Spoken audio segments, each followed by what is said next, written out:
हमारी धरती को बने हुए ऑलमोस्ट 4.5 खरब साल हो चुके हैं और इन 4.5 खरब सालों में बहुत सारे चेंजेस आए हैं हमारी धरती पे और बहुत सारे पीरियड्स और बहुत सारे जानवर लुप्त हुए हैं और इनमें से सबसे बड़ा चेंज था हमारे कॉन्टिनेंट्स में बदलाव आना, हमारे कॉन्टिनेंट्स का बनना। India, South America, Australia, Africa and Antarctica सब एक ही कॉन्टिनेंट का हिस्सा थे और तब में एशिया तो बिल्कुल नजदीक नहीं था इंडिया के। पर आज फिर इंडिया एशिया का हिस्सा कैसे बना और कैसे हर साल इंडिया पानी के नीचे जा रहा है थोड़ा थोड़ा करके और कैसे डायनासोर्स के खत्म होने के पीछे इंडिया का हाथ। तो ये सब जानने के लिए हमें जाना पड़ेगा समय में थोड़ा पीछे 20 करोड़ साल पहले। तकरीबन 20 करोड़ साल पहले हमारी धरती कुछ ऐसी दिखती थी। हमारे सारे के सारे कॉन्टिनेंट्स जैसे कि Asia, Europe, Australia, Antarctica, America सब एक ही कॉन्टिनेंट थे और तब कोई सरहदें नहीं थी, कोई देश नहीं थे, तब इंसान भी नहीं थे और तब उस कॉन्टिनेंट का नाम था पैंजिया और उसके चारों तरफ फैला हुआ था एक समंदर जिसका नाम था पैंथेलसा।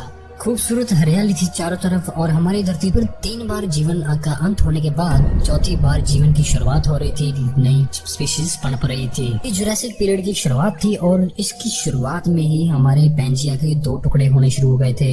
एक टुकड़े का नाम था लॉरेशिया जिसमें एशिया, यूरोप और नॉर्थ अमेरिका है आज का, और एक टुकड़े का नाम है गोंडवाना जिसमें आज का south America, Africa, India, Australia and Antarctica है। और इनके बीच में एक समुद्र बन गया था जिसका नाम था टेथिस ओशन। और आप पूछेंगे कि इंसानों के पास ये ज्ञान कहाँ से आया, क्योंकि तब के समय इंसान तो एग्जिस्ट करते नहीं थे। इंसान तो तकरीबन पिछले 7 करोड़ सालों से ही है और ये बात तो पिछले 250 मिलियन सालों की है। थैंक्स टू अल्फ्रेड वैगनर जिन्होंने पैंजिया थ्योरी दुनिया के सामने रखी थी सन 1912 में, और ये एक बहुत ही मशहूर मीटियोलॉजिस्ट एंड जियोलॉजिस्ट थे। जैसे कि ये दुनिया का दस्तूर है, लोगों को हर नई चीज गलत ही लगती है और तब के जमाने में भी लोगों को ये चीज गलत लगी थी। पर उसके बाद काफी साइंटिस्ट ने इस बात पर रिसर्च की और बहुत सारे एक्सपेरिमेंट्स किए और आखिर में उन्हें मानना ही पड़ा कि पैंजिया थ्योरी सच है। अल्फ्रेड वैगनर ने ये थ्योरी ऐसे ही नहीं दुनिया के सामने रख दी थी। उन्होंने बहुत सारी सिमिलरिटीज, बहुत सारी चीजों पे रिसर्च की थी। उन्होंने सबसे पहले बायोलॉजिकल और जियोलॉजिकल सिमिलरिटीज को मैच किया, जैसे कि मेसोसोरस जो कि पानी में रहने वाला एक जीव था और आज के सांपों का पड़ दादा भी कह सकते हैं जिसे, उसके फॉसिल्स आज के जमाने में भी मिलते हैं साउथ अमेरिका में और अफ्रीका में। साउथ अमेरिका और अफ्रीका के बीच में पड़ता है अटलांटिक ओशन जिसे कि मेसोसोरस के लिए पार करना नामुमकिन था। और बात यही पे क्लियर होती है कि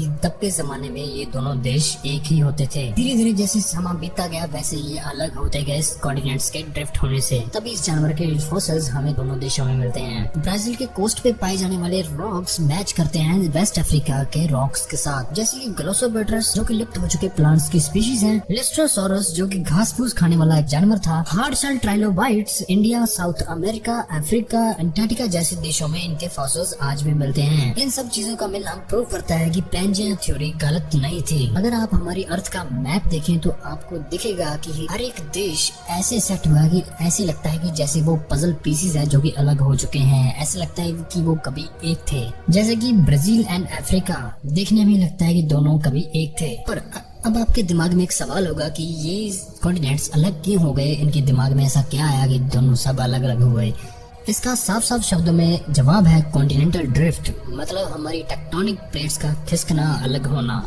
साफ भाषा में बताऊं तो टेक्टोनिक प्लेट्स होती हैं हमारी धरती के मेंटल के ऊपर जमी क्रस्ट। वहाँ पे अर्थ के कोर, मतलब जहाँ पे सूर्य से भी ज्यादा गर्मी है, वहाँ पे उसकी गर्मी आके टकराती है और उस वजह से टेक्टोनिक प्लेट नीचे से गर्म होने लग जाती है और ऊपर जाने लग जाती है, जिससे क्रस्ट के ऊपर के ठंडे पत्थर नीचे आते हैं और गर्म होके फिर से ऊपर जाने लग जाते हैं। एक साइकिल बन जाता है। ऐसे ही धीरे धीरे टेक्टोनिक प्लेट्स एक दूसरे से अलग होनी शुरू हो जाती है और ऐसे ही पैंजिया धीरे धीरे लॉरेशिया और गोंडवाना में बट गया था। तो अब हमने ये तो जान लिया कि पैंजिया से गोंडवाना और लॉरेशिया कैसे बना था और टेक्टोनिक प्लेट्स कैसे अलग होती हैं, गोंडवाना से इंडिया कैसे अलग हुआ था। अब ये जानने के लिए हमें जाना पड़ेगा 14 करोड़ साल पीछे।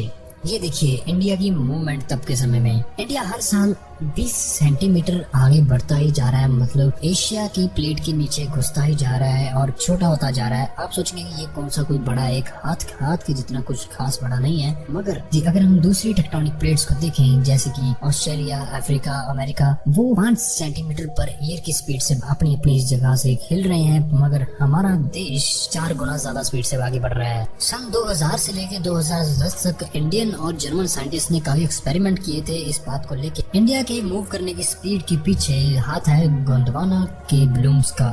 ब्लूम्स, आप सोचेंगे ब्लूम्स क्या होते हैं? ब्लूम्स होते हैं मेटल रॉक्स होते हैं जो कि वर्टिकली कोर से क्रस्ट तक आते हैं। क्रस्ट तक पहुंचते ही ये फैलने लगते हैं और फैलने के साथ क्रस्ट हमारी टूटने लगती है, उसमें दरारें आने लगती हैं और वो और स्पीड से फैलने लगती है और उन क्रैक्स में से निकलता है लावा जो कि वोल्केनिक इरप्शंस करता है। गोंडवाना इंडिया की प्लेट के नीचे भी ऐसा एक ब्लूम था और ऐसे ही इंडिया की टेक्टोनिक प्लेट घिसती रही और इंडिया की एक दिन टेक्टोनिक प्लेट 100 किलोमीटर जितनी ही रह गई। और अगर आप सोचेंगे दूसरे देशों की कितनी है, तो दूसरे देशों की या फिर दूसरे टेक्टोनिक प्लेट्स की 180 किलोमीटर से लेके 300 किलोमीटर तक की गहराई में है और इंडिया की सिर्फ 100 किलोमीटर की। और इसी वजह से इंडिया की प्लेट हल्की होने के कारण आगे बहुत ज्यादा स्पीड से बढ़ती रही और एशिया टेक्टोनिक प्लेट से टकरा गई, जिस टकराव की वजह से पैदा हुए हमारे हिमालयाज जो कि दुनिया के सबसे ऊंचे पर्वत हैं। जैसे जैसे Indian tectonic plate Asian tectonic plate के नीचे जा रही है वैसे ही हमारे पहाड़ और ऊंचे होते जा रहे हैं। और इन सब चीजों से ना चाहते हुए भी इंडियन टेक्टोनिक प्लेट कारण बनती है नेपाल में आने वाले भूकंपों का।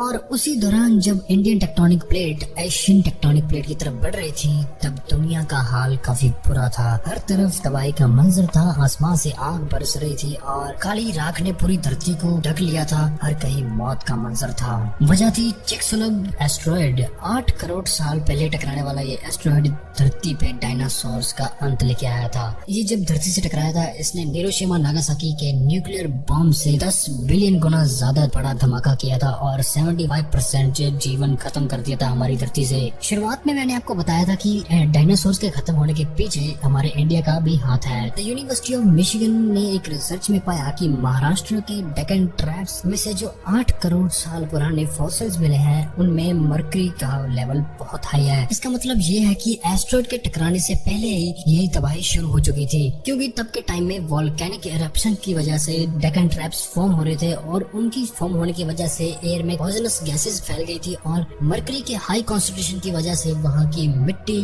बिल्कुल खराब हो चुकी थी, इतने हद तक कि वहाँ पे अब कोई पेड़ पौधे भी नहीं उग सकते थे। और लावा के समुद्र में जाने से वहाँ पे सल्फर की मात्रा बहुत ज्यादा बढ़ गई थी, जिससे समुद्र का पानी भी तेजाब की तरह खतरनाक हो गया था, जिससे पानी में रहने वाले जीव भी मरना शुरू हो गए थे।